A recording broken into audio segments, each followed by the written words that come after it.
Senhor presidente, muito me espanta ou nada me espanta, né?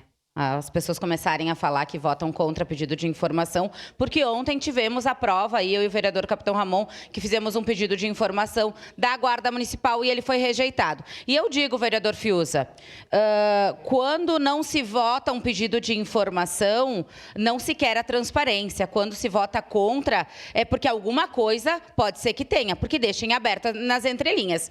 Outra coisa, dizer que um pedido de informação só pode ser aprovado depois que esgotar todas as possibilidades, não é isso que diz o nosso regimento interno. Ele não diz, lá tu tem que esgotar todas as possibilidades, falar com todos os secretários, fazer todas as perguntas para depois poder fazer um pedido de informação.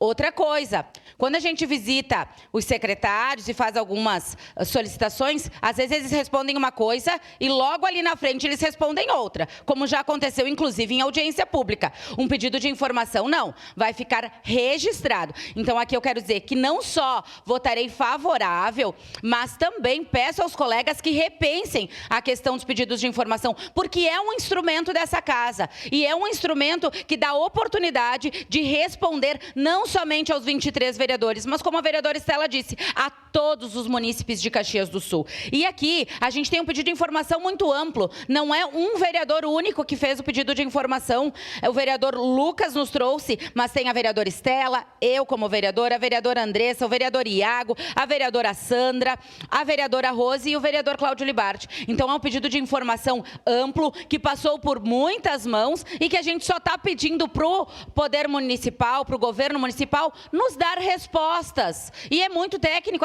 é para responder sim ou não, tem ou não tem. Então, por que votar contra a um pedido de informação? Essa que fica a nossa indignação, né? E a nossa pergunta aos vereadores que votarão contra. Era isso, senhor presidente. Obrigado. Obrigado, vereador.